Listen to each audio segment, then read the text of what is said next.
Relationship Problems channel, where we find relationship solutions and get better together. Folks, I am going to give full disclosure. I've been battling some health challenges. So if you saw my last video, I did state that as well. I'm taking some meds that really make my mouth kind of dry. I've been battling some real dehydration. So I'm going to refer to my water during some periods of this video. Please excuse me. I do apologize, and I'll be formal as possible, but you are going to get different facets of G. There are also a few personalities in this body. So on most occasions, I'll try to come on this channel and I will be very buttoned up and very polished as possible and very stately in my message and my discourse. But sometimes, like a day like today, I might be very unbuttoned, and you might find me on some days where I might be downright unhinged. And some days I'll try to be as scripted as possible. Some days I'll go by a real detailed outline. And guess what? Some days I'll have a day like today and I'll look at my outline and I might be like, fuck this outline. I don't need an outline today. And yeah, I don't swear too much, but I'm good for a couple of F-bombs and S-bombs every now and then. So you don't know, I don't even know what G I'm going to get from day to day. So I might get on this camera and guess what? You don't know what G you're going to get from week to week either on this camera. So buckle up. Let's get right into it. Let me ask you a question. This question changed the whole game for me when it came to romantic relationships. That question is, are they bringing peace or are they taking peace? Because once you get honest about the answer to this question, your whole past and present in relationships will start to make sense. And so will your future relationships. For those who don't know, check it out. I've been divorced now for 5 years. And for the first time in my entire adult life, I've been totally single for 1.5 years. And when I say single, folks, I mean single. Single as a dollar bill. That means, check this out. That means no booty calls, no friends with benefits, no situationships, no entanglements, no nothing. I mean single. Totally celibate single. Me. What? Are you kidding me? Me. Whoa. I surprised myself. Before that, I had been in relationships in some capacity, non-stop, since I was 16 years old. I had never been alone for any length of time, not even once. And I totally understand why, in retrospect. Here were the reasons. Fear of being alone, low self-worth, low self-esteem, no standards, no criteria, no boundaries, unhealthy pride and ego running the whole show, which were rooted in deep-seated fears, doubts, insecurities, and inadequacies. Society's grooming and conditioning, telling me directly and indirectly that I needed to be with someone in order to be validated. overall, I just didn't value myself at all. I really did. So I would like to say that I settled for less in relationships. You know, we all could say we settled, man, but that would be incomplete. I would simply say that I dated based on the individual that I was and the vibration that I was on at those periods of times in my life. I didn't know who I was as an individual.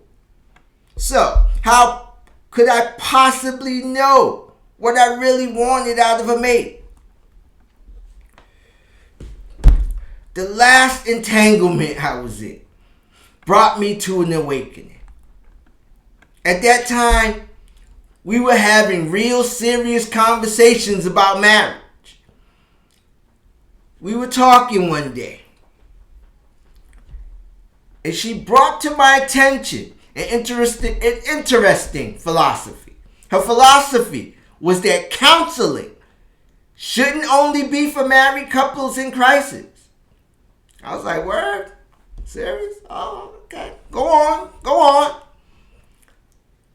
She went further on to state that people should get dating counseling before they go deeper while in the dating process. I said, oh, shoot.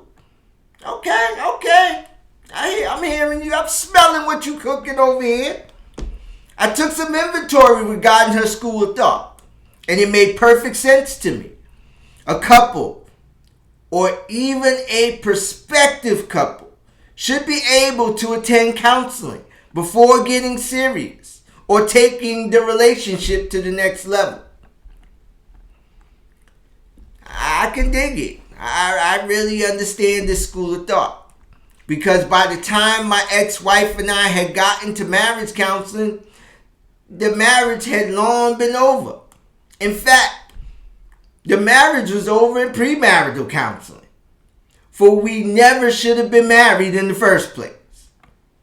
And deep down in my heart and spirit, I knew this. Because we had been in each other's lives for many years before I decided to take that leap. But I took that leap for all of the wrong reasons. Which is why we were divorced 5 years later. What were those reasons? Let me tell you. Glad you asked. I got married out of duty. I got married out of obligation. I got married because we have kids together. I got married because we were living together and had monetary and material investment in each other. I got married because we spent so many years together. I bought into what a lot of other people would say to me, including church folks. You've been together for all this time. You might as well just take that step and do all that stuff in the eyes of God. You might as well just get married.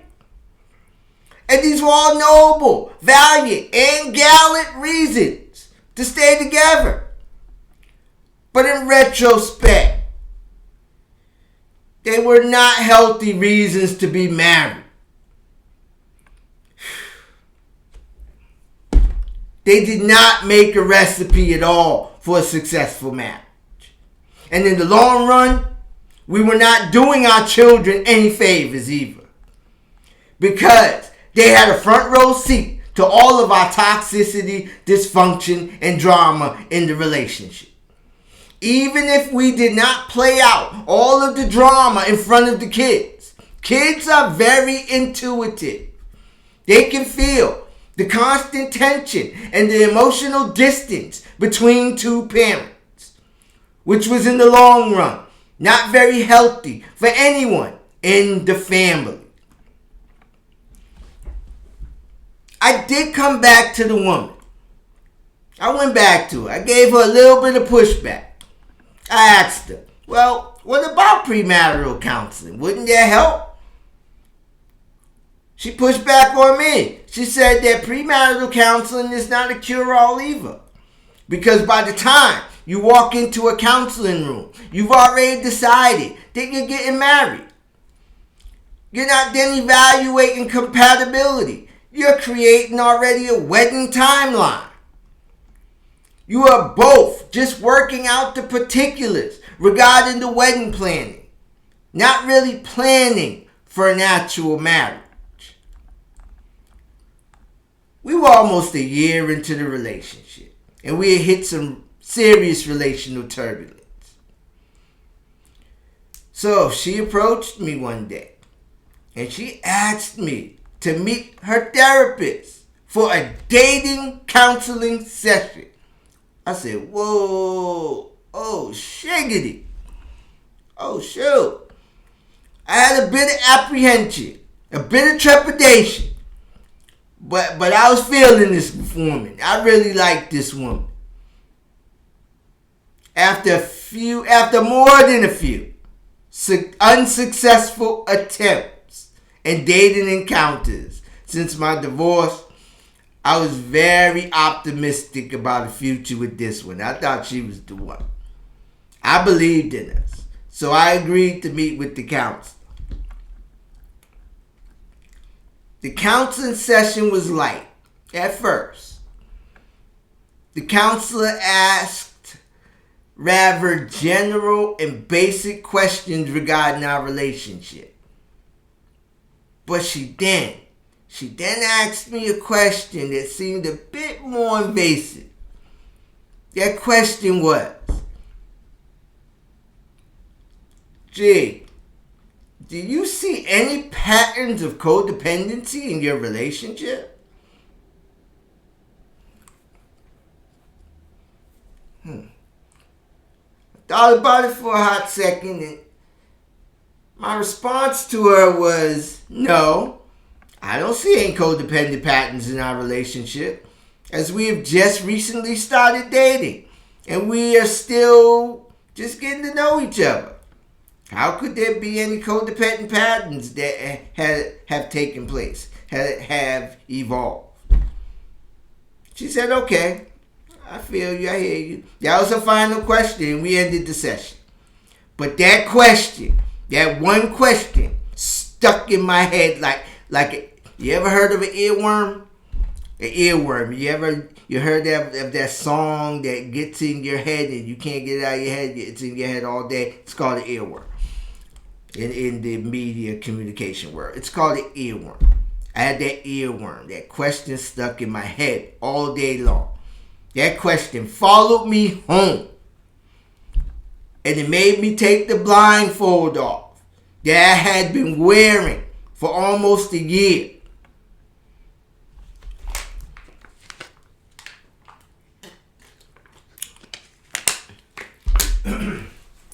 Excuse me.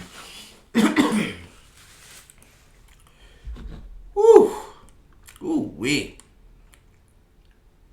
After taking deep inventory, I finally went in the closet, the proverbial closet, and took deep inventory, and I realized I was repeating the same patterns of codependency and toxicity that I had been displaying in my marriage on both sides, making excuses, enabling and ignoring red flags, letting my boundaries become negotiable, sweeping all of the issues under the rug, all equating to generally allowing someone to take my peace, taking each other's peace, because I had my stuff too. Now let me be clear, I had mad love for this sister. In fact, she was one of the nicest sisters I ever met. But nice doesn't mean that you're healthy and whole. And nice doesn't mean that you're compatible with each other. I found out what I got was more of what I had been seeing throughout my life in romantic relationships, particularly as an older adult. In my experiences and through the experiences of others. I had great mentors in my life who have told me along the way, you don't have to do what I've done. I've done it for you. You don't have to go through what I went through. Just watch my experience. You don't have to go through it. I did it for you. What did you see along the way, G? I saw people who are extremely self-conscious, allowing fears, doubts, insecurities, and inadequacies to leak all over the relationship. People who display avoidant traits. People, especially as I came back out here in the dating world at 50. All this stuff that we drag along the way with us, I get it, I understand. But we come back in the dating world and we have all these walls up. People with too many walls. All these walls that you have to break down, the effort to have a relationship because we have not gone off and done our healing work. People who are psychologically needy and have a constant need for affirmation, validation, and appreciation. And the moment that they do not feel affirmed, it is like all of the thousands of affirmations that you gave them never ever happened. People who are easily triggered because of the past relational wounds that they have not dealt with. All of that to say, to just sum it up, people who are very psychologically high maintenance. Whew-wee. Yeah, I said I was on one today. Oh yeah, I ain't bringing peace or I ain't taking peace.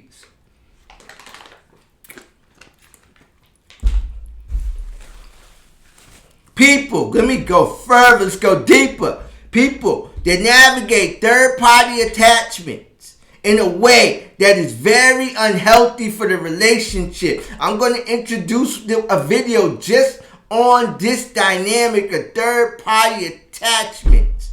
Third-party attachments can kill. It's a relationship killer because we don't have them in their proper place and perspective. And they have a negative impact on relationships if you allow them to.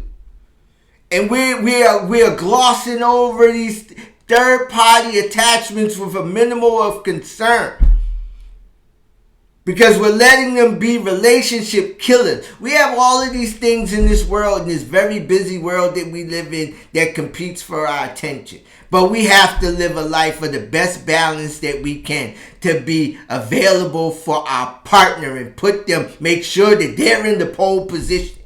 And we don't have all these other things that have our attention and we make our partner last on the totem pole.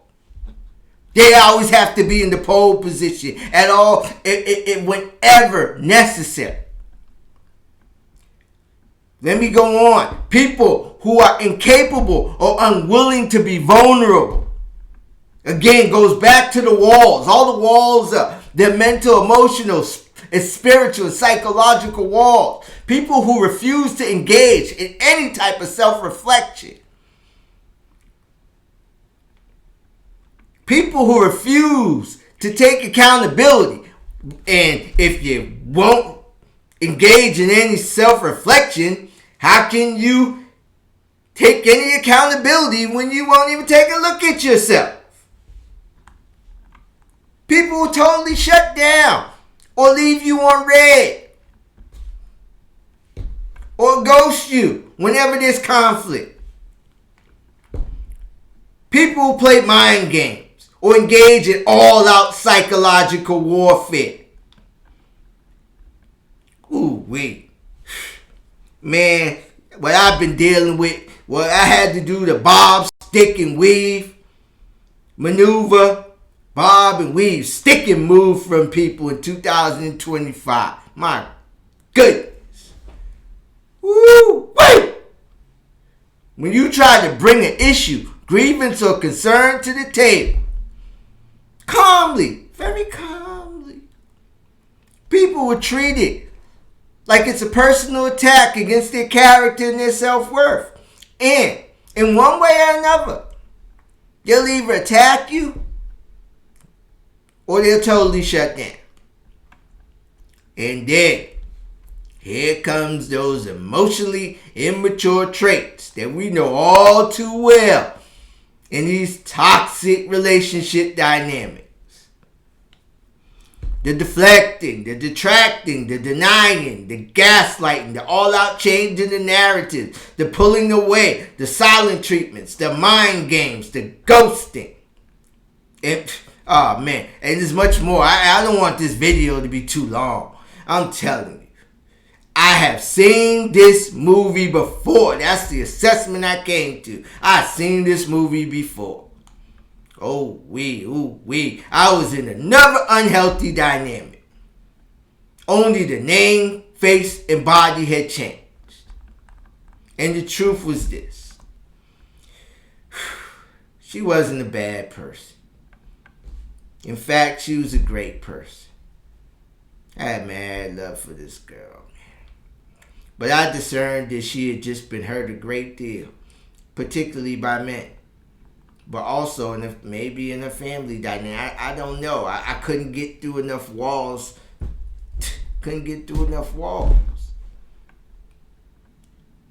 But I had also discerned that I had not even scratched the surface of how damaged she truly was and the extent of her brokenness in certain areas. And guess what? I wasn't going to find out either, not in a timely fashion, at least not until it was too late. We probably been already married and all up in it by then. There were just too many mental, emotional, and psychological walls to penetrate. It was an exercise in futility. My final assessment, she was just not at a level of emotional health that aligned with the peace. The peace. Are they bringing peace or are they taking peace? She was just not at all at a level of emotional health that aligned with the peace that I wanted to maintain, the peace that I have today. I had to wave the white flag. Told y'all about my white flag. It's the white flag of surrender. I'm not surrendering to lose today though. I'm surrendering to win. I surrender to win. Wave the white flag.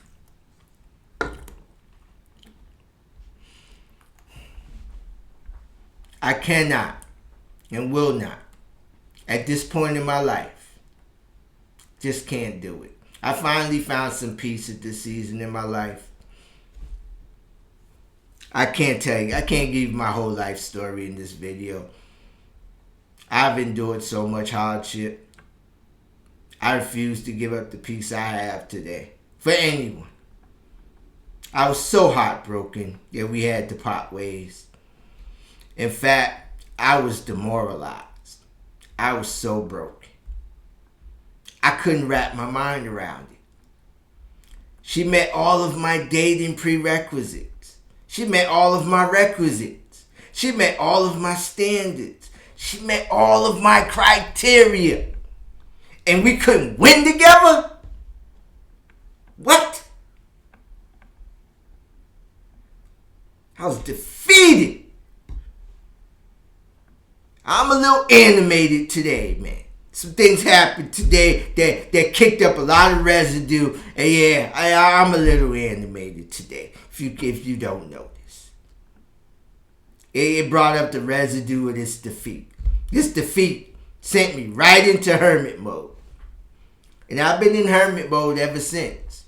Single as a dollar bill. It sent me into singleness. I really did love and care for this woman. I still do.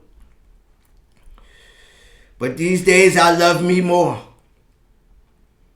I am the most important person. I will not love someone else at the expense of myself ever again. When I look back, that philosophy of getting dating counseling while in the dating process actually saved our lives, both of our lives. It saved both of our lives from long-term heartache. I dodged a bullet, for I was enabling all of the dynamics while we were together. In fact, I was about to make a bed for everything. I was about to marry it all. But I believe in divine intervention. And that dating counseling session was divine intervention. After my divorce, I promised myself I will not deal with toxicity, dysfunction, drama, chaos, burdens, codependency, and insanity in relationships anymore on any level. I will be alone first. I will stay single. And I meant that because I finally understood something. People can only meet you as deep as they've met themselves. If someone hasn't faced their wounds, they cannot walk with you without bleeding on you. And I had to learn this from my own experience in working on my own toxic patterns over the many years. Because I will always cop to the fact that I played a supporting role in these toxic dynamics. We always have to take a look at the part we played in these vicious cycles. I will give you my own quick testimony regarding my messy in my heyday. I spent all of my 30s cleaning up all of the messy of my 20s. I was a hot mess. I was the epitome of messy. But around 30, I became conscious, aware, and woke regarding my demons. And I wanted to do better, be better, and live better. So I began the journey of intentional change. Now, I wish I could say that I went up to the altar at church one Sunday and on Monday my life miraculously changed and I became this perfect healed dude, but it didn't happen that way. I wish I could say that I walked into a 12-step meeting one day and never used drugs and alcohol again, but it didn't happen that way. But that doesn't mean I wasn't changing and growing. My metamorphosis consisted of slow, very incremental change. Very incremental. Like slowly peeling the layers of an onion. But I grew, changed, evolved. Sometimes in spite of myself. Sometimes without even my permission. I always had to re-examine my own issues, isms, schisms, traumas, unhealthy idiosyncrasies, and eccentricities in my general emotional immaturity over the years. It is called taking periodic inventory. And I do the work to make sure that I am carrying as little baggage as possible. Not just for my benefit, but for the benefit of others. These days, my baggage consists of a 5-piece luggage set. Not a damn U-Haul truck full of emotional, mental, and psychological baggage. I have to make sure that I am managing my fears, doubts, insecurities, and inadequacies. It is not up to someone else to manage them. I cannot stress this enough. I will say this in most, if not all, of my videos. It is crucial. Here is my own self-assessment of that period.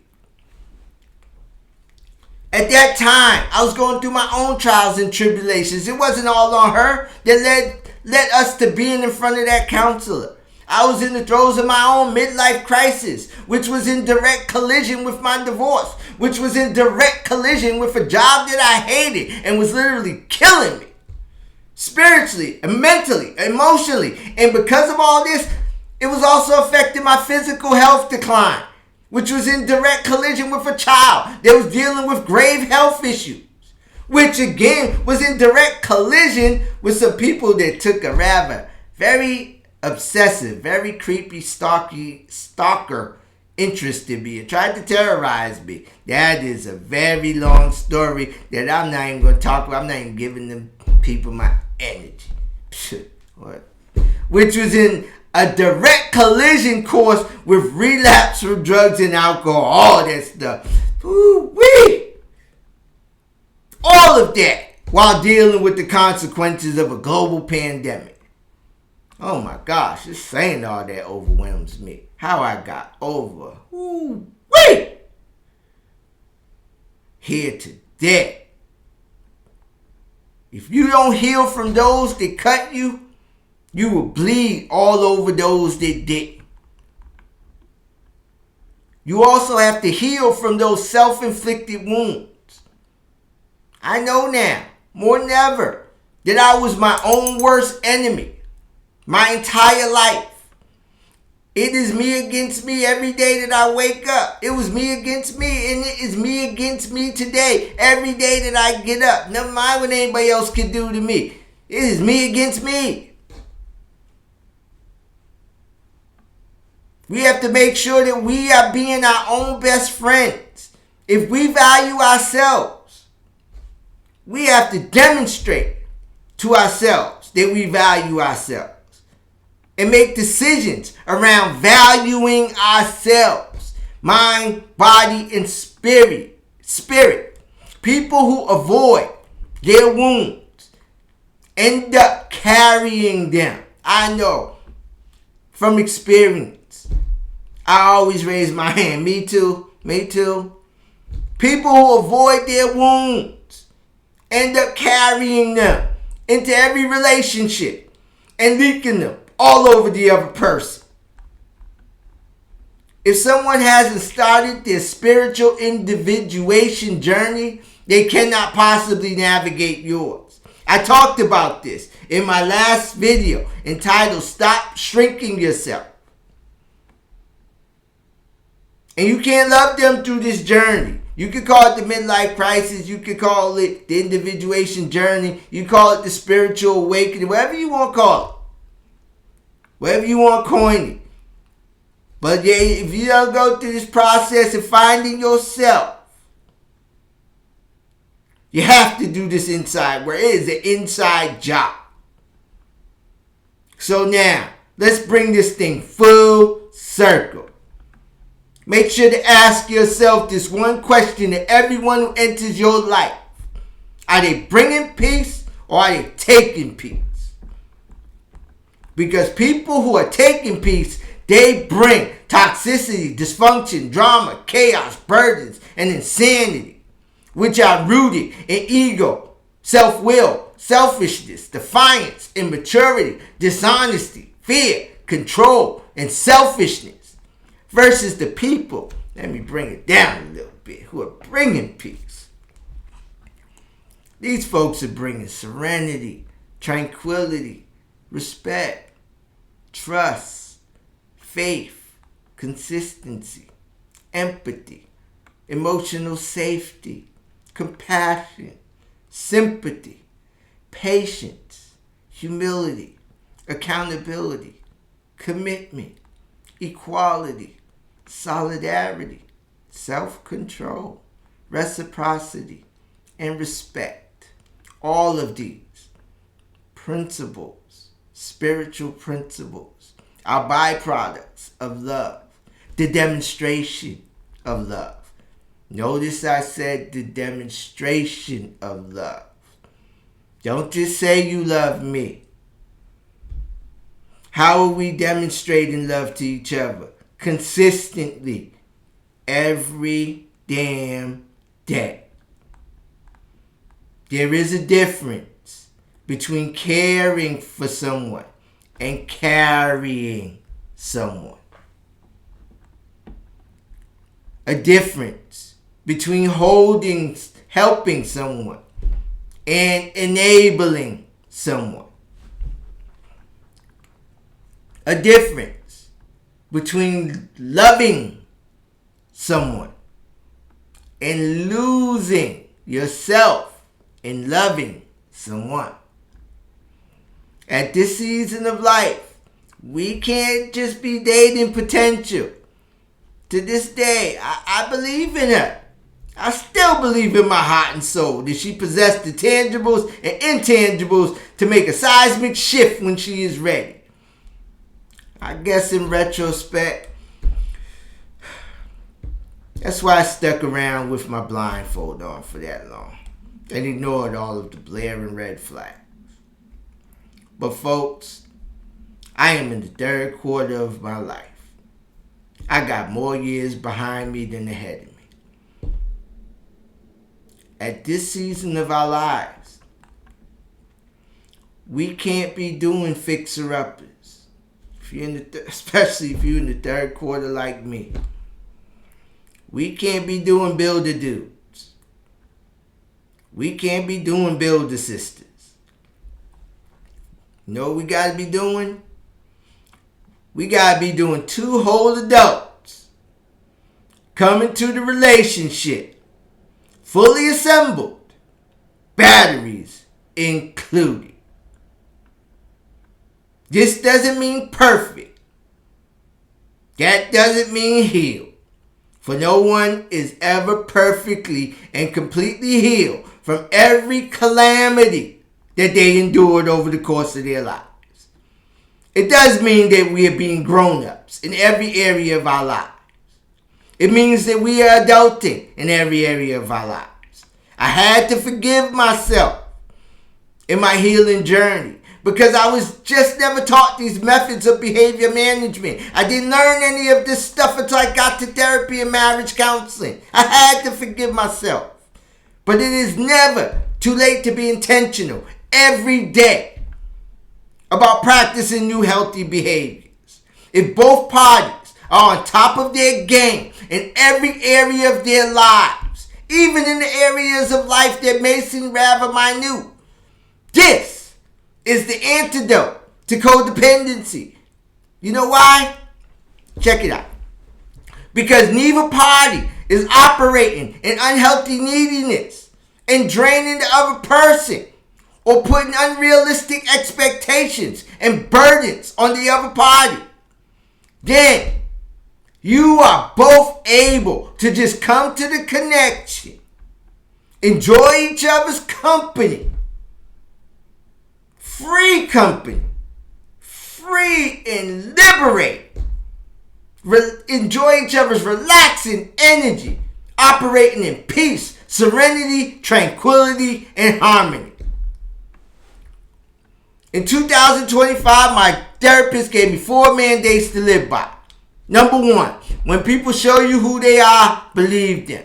Number 2, there's no I in team. If you are doing all the work in the relationship to make the relationship work, it is not a team. Number 3, ask yourself, how are people you encounter demonstrating love to you? The key word is demonstrating. Number 4, monitor your expectations of people, places, and things, which goes back to number 1. Those 4 mandates changed everything for me. In 2025, this has been the bestest. Yes, I said my vernacular is right. The bestest, most fulfilling year of my adult life. And most importantly, the most peaceful. So again, I'll leave you with the same question I posed to you at the start of the video. Are they bringing peace or are they taking peace? Continue being the best version of yourself today and then getting even better tomorrow. Thank you so much for hanging out with me this long today. If this video resonated with you, check out my other video from last week, Stop Shrinking Yourself, where we go deeper into self-worth, authenticity, and most of all, protecting your peace. Feel, deal, heal. Protect your peace. Thank you so much for watching. Be blessed.